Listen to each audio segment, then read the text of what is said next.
Nagsisimula ang pelikula sa napakasinaunang panahon humigit kumulang 65 milyong taon na ang nakalilipas ng maraming halimaw ang nanghuhuli sa gitna nito, lumilitaw ang isang dinosaur na siya ay itinuturing na pinakadelikado sa lahat ng mga dinosaur.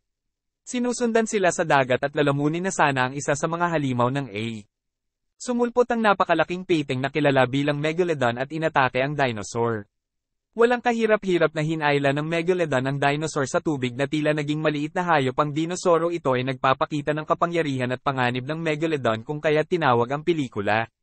Si Meg ay lumipat ang kwento sa kasalukuyang panahon kung saan ang bida ng ating kwento na si Jonas ay nag-eehersisyo habang siya ay humahakbang sa isang tarangkahan na gumuho. Ito nakita namin na si Jonas ay nasa loob ng isang lalagyan sa isang malaking barko na gumagalaw sa dagat ay nagpatuloy siya sa unahan at ilang nakasaksi.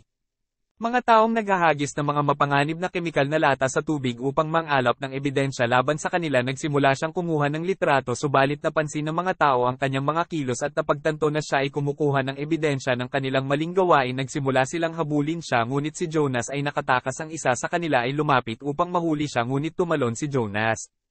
At tinalikuran siya. Walang takot niyang nilabanan ang maraming tao na sumusubok na pigilan siya. Sinaktan niya ang isang tao ng malakas sa mukha at itinulak ang isa pa na itinapon siya upang harangan ng iba pa niya ibinagsak ang mga lata habang inaabot niya. Ang hagdan ay hinarap siya ng isa pang tao ngunit mabilis siyang nahuli at ibinagsak ni Jonas. Nagpatuloy siya sa pagsulong ngunit kalaunan ay nahuli ng humahabol na grupo dahil wala nang daan sa unahan dahil ang dagat sa isang tabi ay huminto. Si Jonas at nakipag-usap sa ilang taong nakatayo sa ibaba na humahabol. Kanya-kanyang sinabi sa kanila na hinuhuli ko kayong lahat dahil sa krimen ng pagtatapon ng mga kemikal sa dagat. Ikaw pati si Jonas ay nagpakita sa kanila ng lisensya sa kanyang bulsa na sumisid sa tubig at inaakala nilang siya ay mamamatay dahil sa sobrang lalim ng kinukutya siya. Sinabihan nila siyang lumangoy at magsaya bago mamatay. Buti na lang nasa helicopter ang dalawang kasama ni Jonas at nakita siya sa tubig. Pinahinto nila ang helicopter at nailigtas ang buhay nilang tatlo. Saka nagpa siya na wakasan ang anumang maling gawain sa dagat. Jonas tuwang-tuwa siya dahil matagumpay niyang nakalikom ng ebidensya laban sa mga salarin na huhulihin na ngayon. Ang gabing iyon ay dumalo si Jonas sa isang party kung saan nakatagpo niya ang direktor ng isang Chinese research company na kapatid ng kaibigang siyentista ni Jonas. Sumama sa kanila ang kasama ng direktor sa entablado at tinawag din ng direktor na kanilang inanunsyo na 10 taon na ang nakalipas mula nang maitatag ang kanilang kumpanya at ipinagdiriwang nila ang milestone na ito na ibinahagi ng direktor na namatay ang kanyang kapatid na babae at ama noong nakaraan na naging dahilan upang pumili siya ng iba. Landas at itatag ang kumpanya ng pananaliksik na kanyang tinatalakay ang iba't ibang teknolohiya at inobasyon na kanilang binuo at binibigyang diin na ang kanilang mga siyentipiko ay lumikha ng mga suit na nagpapahusay sa lakas ng tao ng higit sa 20%. Ang mga suit na ito ay nasubak na may 100 success rate. Bukod pa rito ay nakuha nila ang isang Megalodon shark mula sa kailaliman ng dagat na natuklasan sa lalim na humigit kumulang 20,000 talampakan. Ay nakatagpo din sila ng hermocline layer na parang trench layer sa dagat kung saan ang temperatura bumababa ng malaki at ang mga mapanganib at makapangyarihang mga nilalang lamang ang makakaligtas. Dagat at ang patuloy na pagsasaliksik ay isinasagawa upang lalo pang isulong ang kanilang misyon. Kinabukasan ay dumating ang lahat ng mga taong ito sa sentro ng pananaliksik kung saan papasok na si Jonas sa isang misyon kasama ang direktor. Bagamat ang misyon ay tila delikado sa kanya, nadama ni Jonas ang panganib ngunit sumang-ayon pa rin sa natuklasan ng research center na si Jonas na ang kanyang kaibigang siyentipiko na kapatid din ng direktor ng kumpanya ay nag-aalaga sa kanyang anak na babae. Na lumaki na ang anak na babae ay nagpahayag ng kanyang pagnanais na maging isang siyentipiko tulad ng kanyang ina at gusto rin niyang maging bahagi ng pagsasaliksik tungkol kay Meg. Gayunpaman ay tinanggihan ni Jonas ang kanyang kahilingan dahil bata pa siya noon lamang. Napag-alaman sa kanila na nais ng direktor ng kumpanya na subukan ng Meg at nagsimula na ang pagsubok. Hindi sumasang-ayon si Jonas sa ideyang ito dahil siya alam niya kung gaano kadelikado ang Megalodon shark. Gayunpaman naniniwala ang direktor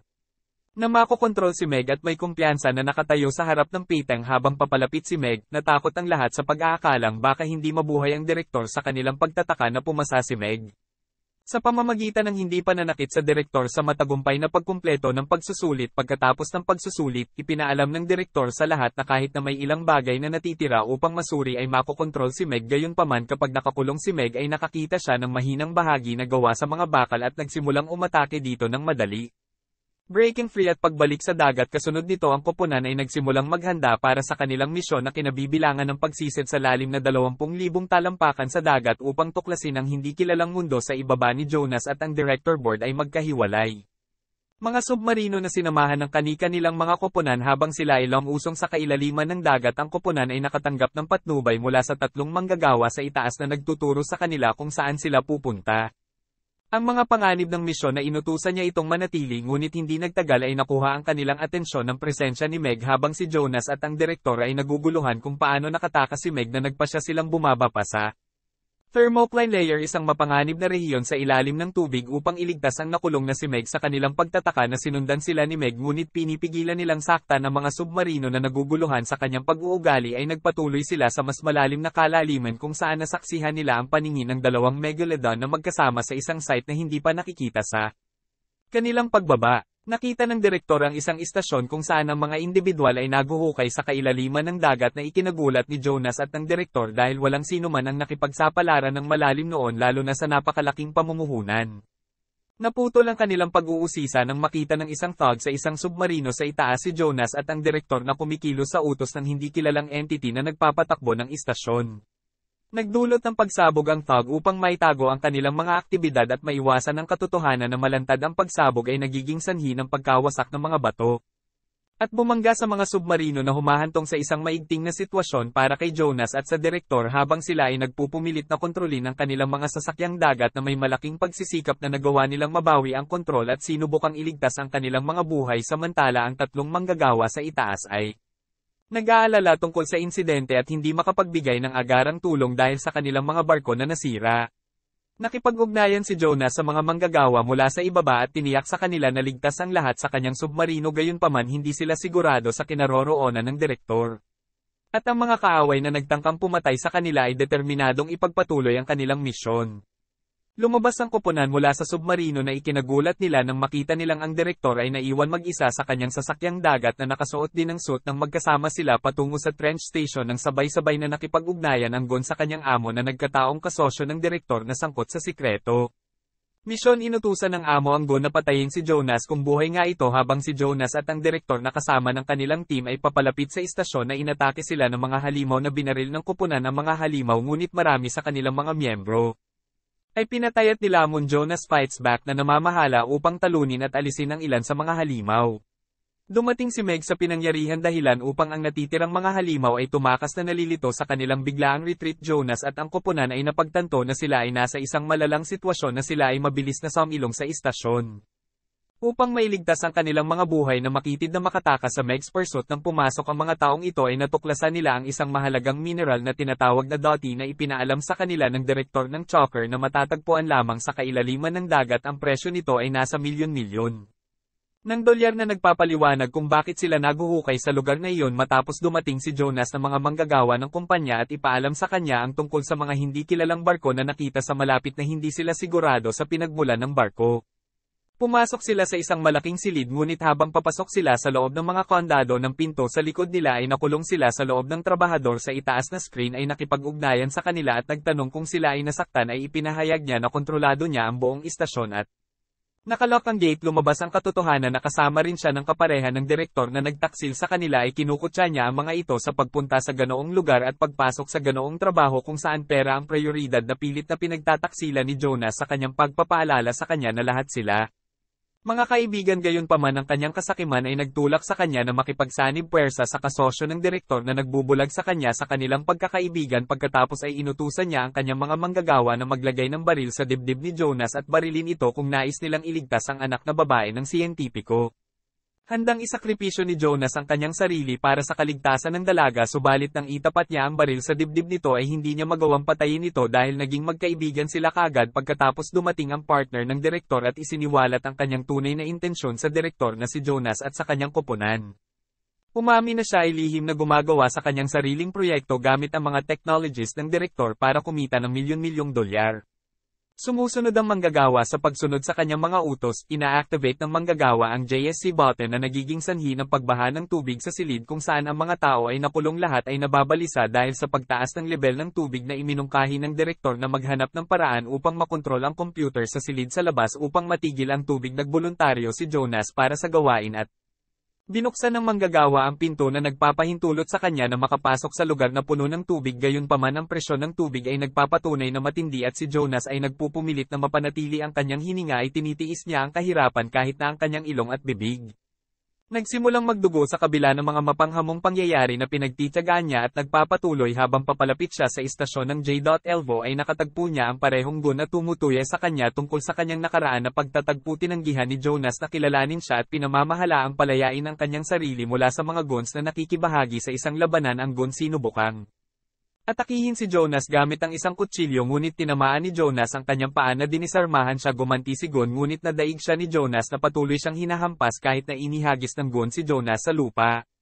Sinupil ang Gun kaya nawalan siya ng malay na si Jonas. Pagkatapos ay binuksan ang pinto ng nakulong na silid na nagpapahintulot sa kanyang koponan na makatakas sa tubig pagbaha at iligtas ang kanilang mga buhay. Sa pagpapatuloy ng kanilang paglalakbay, ang grupo ay nakatagpo ng isang barko sa labas, gayunpaman nahaharap sila sa hamon ni Meg the Megalodon na pagtanto nilang hindi ito ligtas na makipagsapalaran sa labas. Habang aatake sila ni Meg sa isang sandali ng inspirasyon, binuksan nila ang lahat ng ilaw ng istasyon na umaakit sa atensyon ni Meg. Nagsimulang salakayin ni Meg ang istasyon na nagpapahintulot sa grupo na mabilis na sumakay sa barko at escape ang kanilang nararamdaman. Gama ng loob at masaya habang iniiwan nila ang panganib na ngayon sa itaas ng layer ng thermocline, ay napagmamasdan nilang nawala na ito dahil sa kanilang pag-akyat, at ang presensya ni Meg ay nagdudulot ito ng malaking panganib dahil ang mga mapanganib na nilalang mula sa kailaliman ay malayang makakagala sa lugar. Sa kabila ng kanilang takot na patuloy pa rin sila patungo sa kanilang base, samantalang isang napakalaking octopus ang lumabas mula sa kailaliman na nagdaragdag sa kanilang pakiramdam ng pagkabalisa. Lingid sa kanilang kaalaman, ang Gun na nakaharap kay Jonas kanina ay nakaligtas at sumakay sa isa sa mga barkong umaakyat sa tabi nila sa itaas. Napansin ng mga kasamahan ni Jonas na sinasadyang sabutahin ng manggagawa mula sa itaas ang barko para pigilan silang makapasok sa tubig at matiyak ang kanilang pagkamatay. Nang mapagtanto nila na may mali, hinarap nila ang manggagawa at ang kanyang mga guns na nakikipag-away. Ang matapang na manggagawa ay nakikipaglaban sa mga guns ng mag-isa, madaling talunin ng dalawa sa kanila. Nang ang ikatlong gun ay umatake ay mabilis na nawala ng kakayahan ang manggagawa. Sa kabila ng mga posibilidad na laban sa kanila, ang parehong mga manggagawa ay pinamamahala ang madaig ang kanilang mga kalaban. Gayunpaman ang sitwasyon ay nagbabago habang ang mga bala ay umuulan pababa sa kanila. Mabilis silang tumalon sa tubig na makitid na tumakas kasama ang kanilang buhay. Natuklasan ni Jonas at ang kanyang mga kasamahan na kontrolado na ng mga guns ang kanilang base.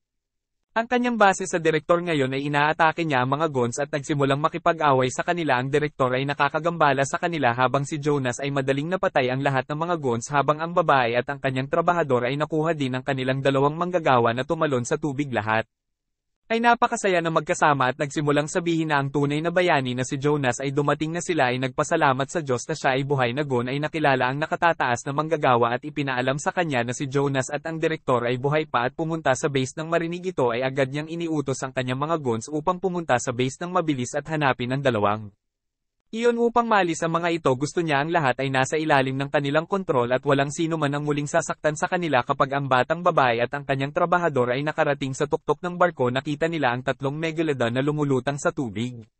Sila natakot dahil nagdudulot ito ng malaking problema. Nagsimulang lumipat ang megalodons patungo sa base. Ang video sa itaas na manggagawa ay tinawag ang kanyang amo na kasama ng direktor at ipinakita sa kanya ang nahuli na si Meg. Tiniyak niya sa kanya na ang lugar na ito ay ganap na ligtas, gayunpaman ay nabasag ni Meg ang salamin at nakatakas sa pag-atake sa manggagawa. At naging sanhi ng pagbaha ng tubig sa base. Ang Gun ay mabilis na nagligtas ng kanyang buhay at nakatakas mula sa base na naging sanhi ng pagyanig sa buong istruktura, habang si Jonas ay tinipon ng kanyang koponan at sumakay sa isang bangka upang lumipat sa dagat. Ilang mga guns din ang sumama sa bangka upang patayin si Jonas. Nilalayo nilang barilin siya, ngunit biglang sumulpot si Meg at inatake ang kanilang bangka. Nilalamon ito at nilalamon ang lahat ng nakasaksi nito. Natakot si Jonas na pinabilis ang kanyang bangka at sinubukang makatakas. Ang Gun ay nagpaalam sa kasama ng direktor na si Jonas at ang direktor ay buhay pa at sinabi sa kanya na hanapin at patayin sila kahit anong mangyari. Inihanda ni Jonas ang kanyang sandata para patayin si Meg at nilagyan ng bomba ang kanyang rod. Ipinaalam sa kanya ng direktor na may malapit na isla kung saan maraming tawang kailangang iligtas mula kay Meg. Ipinakita sa kanila ang isla kung saan nakaupo ang mga tao at ang kasiyahan sa isang batang lalaki ay malapit na mag-propose sa kanyang kaibigan, ngunit ang kanyang singsing ay nahulog habang ang bangka ay umaalog. Kapag siya ay lumingon sa kanyang kaibigan, ang kanyang kaibigan ay naglaho. Ang kaguluhan ay naganap habang ang octopus ay umatake sa barko at mga tao ang kasama ng direktor ay dumating sa isla kasama ang Gun na nagbabalak na patayin si Jonas at Ang direktor gayunpaman ay nakatagpo sila ng mga halimaw na parang mahuhulog siya na lumabas mula sa dagat. Ang Gon ay nakikipaglaban sa mga halimaw ngunit kinaladkad nila ang marami sa kanyang mga kaibigan na si Jonas at ang direktor ay dumating sa isla upang tulungan ang mga taong inutusan nila ang babae na tulungan ng lahat. Gayunpaman, 3 megalodon ang lumalapit sa isla na nagdudulot ng kalituhan sa dagat, namumulot sila ng mga barko at nilamon ang mga ito na naglalagay sa panganib sa lahat sa kanilang dinadaanan ay natakot sa sitwasyon na sinubukan ng mga kaibigan ng direktor na tumakas sakay ng helicopter ngunit isang halimaw sa loob ng sasakyang panghimpapawid ang umatake sa kanila at nilalamon sila, sabi ni Jonas ang direktor at ang kanyang mga kaibigan upang hawakan ang sitwasyon sa isla habang siya ay lumusong sa tubig upang harapin ang mga megalodons. Sumulong si Jonas sa kanyang bangka kasama ang mga megalodons na humahabol sa kanya. Ang direktor ay umabot sa helicopter kung saan ang isang halimaw ay naroroon kasama ang kanyang sandata. Inilapit niya ang halimaw at pinamamahalaang patayin ito sa pamamagitan ng paglalagay ng sandata sa mata nito. Ang direktor ay nagmamadaling pumasok sa helicopter na sumabog at pinapatay ang lahat ng mga halimaw na pinalipad nila ang helicopter at nakatagpo ng isang malaking octopus sa isla. Pag-atake sa mga tao gamit ang mga galamin nito na nag-aalala para sa kaligtasan ng mga tao. Tumalon ang direktor mula sa helicopter upang iligtas sila. Lumapit si Meg sa bangka ni Jonas sa tubig na naglalayong lumunin siya. Gayunpaman ang kanyang bangka ay nagsimulang gumalaw ng makitid na tumakas. Kanya ang 3 megalodon ay nagkaisa upang patayin si Jonas ngunit matapang niyang iniwasan ang kanilang mga pag-atake. Isang megalodon ay lumapit sa kanya at itinulak ni Jonas ang kanyang rod sa ulo nito na naging sanhi ng pagsabog ng bomba na ikinamatay ng megalodon. Bago napatay din ni Jonas ang isa pang megalodon, ang Gon na nagbabalak na pumatay.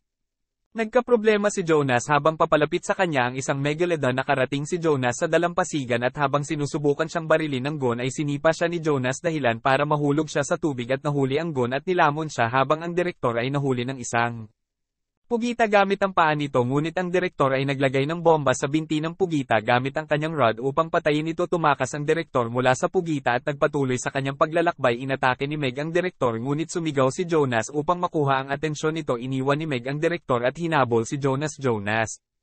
Ang helicopter fan sa kanyang bibig na pumapatay sa kanyang mga tao sa dagat ay nagsimulang pumunta sa baybayin at ang mga direktor na si Meg ang pangatlo ay tumungo sa kanila. Ang direktor ay gumagamit ng isang aparato sa tubig upang kontrolin si Meg at maiwasan ang kanyang saktan ng sinuman. Meg sumunod at bumalik ng hindi nagdudulot ng pinsala. Helicopters ay dumating upang iligtas ang mga natitirang tao at ang lahat ay nakaupo sa baybayin na nakahinga ng maluwag at masaya. Ang isa sa mga helicopter ay dumaong malapit kay Jonas at ang direktor at sila ay sumama sa iba. Ang babae at ang kanyang manggagawa ay nakarating din sa ligtas. Silang lahat ay nagdiriwang ng kanilang tagumpay laban sa mga nilalang at nagpapasalamat kay Jonas at sa direktor sa pagliligtas sa kanilang buhay habang sila ay nagtitipon sa pampang. Ang kanyang panghihinayang sa kanyang mga nakaraang aksyon at salamat Jonas at ang direktor para sa kanilang katapangan. Maraming salamat po sa panonood.